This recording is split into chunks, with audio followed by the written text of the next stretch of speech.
सुंदर स्त्री बाद में शूर्पणखा निकली, सोने का हिरण बाद में मारीच निकला, भिक्षा मांगने वाला साधु बाद में रावण निकला। लंका में तो निशाचार लगातार रूप ही बदलते दिखते थे। हर जगह भ्रम, हर जगह अविश्वास, हर जगह शंका। लेकिन बावजूद इसके जब लंका में अशोक वाटिका के नीचे सीता मां को राम नाम की मुद्रिका मिलती है तो वो उस पर विश्वास कर लेती हैं। वो मानती हैं और स्वीकार करती हैं कि इसे प्रभु श्री राम ने ही भेजा है। जीवन में कई लोग आपको ठगेंगे, कई आपको निराश करेंगे, कई बार आप भी संपूर्ण परिस्थितियों पर संदेह करेंगे। लेकिन इस पूरे माहौल में जब आप रुककर पुनः किसी व्यक्ति, प्रकृति या अपने ऊपर विश्वास करेंगे तो रामायण के पात्र बन जाएंगे। प्रभु श्री राम और मां सीता केवल आपको विश्वास करना ही तो सिखाते हैं। मां कठोर हुई लेकिन मां से विश्वास नहीं छूटा। परिस्थितियां विषम हुई लेकिन उसके बेहतर होने का विश्वास नहीं छूटा। भाई भाई का युद्ध देखा लेकिन अपने भाइयों से विश्वास नहीं छूटा। लक्ष्मण को मरणासन्न देखा लेकिन जीवन से विश्वास नहीं छूटा। सागर को विस्तृत देखा लेकिन अपने पुरुषार्थ से विश्वास नहीं छूटा। वानर और रीछ की सेना थी लेकिन विजय पर विश्वास नहीं छूटा। और प्रेम को परीक्षा और वियोग में देखा लेकिन प्रेम से विश्वास नहीं छूटा। भरत का विश्वास, विभीषण का विश्वास, शबरी का विश्वास, निषादराज का विश्वास, जामवंत का विश्वास, अहिल्या का विश्वास, कौशलपुर का विश्वास और इस अविश्वास पर हमारा आपका अगाध विश्वास। सच बात यही है कि जिस दिन आपने ये विश्वास कर लिया कि ये विश्व आपके पुरुषार्थ से ही खूबसूरत बनेगा, उसी दिन ही आप राम बन जाएंगे और फिर लगभग सारी परिस्थितियां हनुमान बनकर आपको आगे बढ़ाने में लग जाएंगी। यहां हर किसी की रामायण है, आपकी भी होगी, जिसमें आपके सामने सब है, रावण, शंका, भ्रम, असफलता, दुख। बस आपको अपनी तरफ विश्वास रखना है। आपका राम तत्व खुद उभर कर आता जाएगा।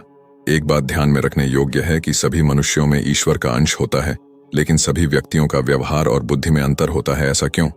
क्योंकि प्रत्येक मनुष्य में ईश्वरीय रूप से 3 गुण होते हैं, सतोगुण, तमोगुण और रजोगुण।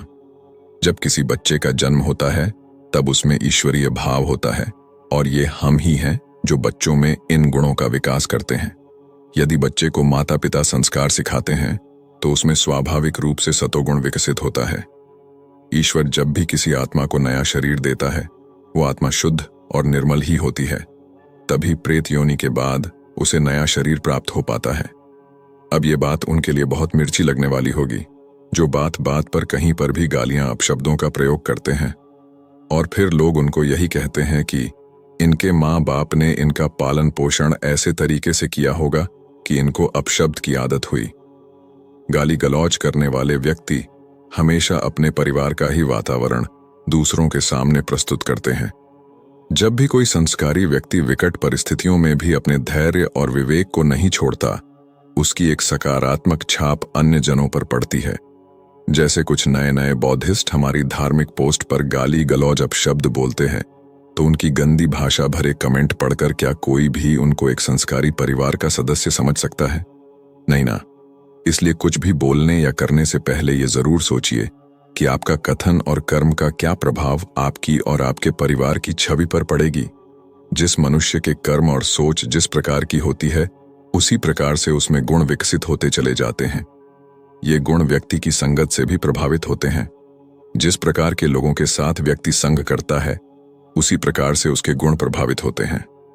अब ये बात सब पर लागू होती है और उन पर भी लागू होती है जो सनातन संस्कृति पर प्रश्न चिन्ह लगाते हैं और सनातन संस्कृति के ग्रंथों में वर्णित कथाओं के प्रमाण मांगते हैं।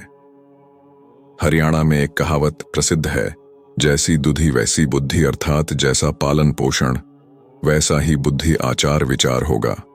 जो व्यक्ति संतों की संगत में और ईश्वर के शरणागत रहता है उसमें सतोगुण विकसित होते हैं, जबकि जो व्यक्ति तमस अर्थात नकारात्मक व्यक्तियों या कार्यों की संगत में रहता है उसमें तामसिक गुण विकसित होते हैं। ये मांस खाने वाले और शराब पीने वाले सभी तामसिक के अंतर्गत आते हैं। ये तमोगुणी वाले ही आप कह सकते हैं कि राक्षसी प्रवृत्ति के लोग होते हैं। कुछ व्यक्तियों में ये दोनों ही गुण होते हैं तो वे रजोगुणी कहलाते हैं, अर्थात ना तो वे पूर्ण रूप से सतोगुणी होते हैं और ना ही पूर्ण रूप से तमोगुणी। हमारे में से अधिकतर रजोगुणी ही होते हैं जिनके कर्म मिश्रित होते हैं और कर्म अनुसार हम अच्छा बुरा फल भी जीवन में भोगते ही रहते हैं।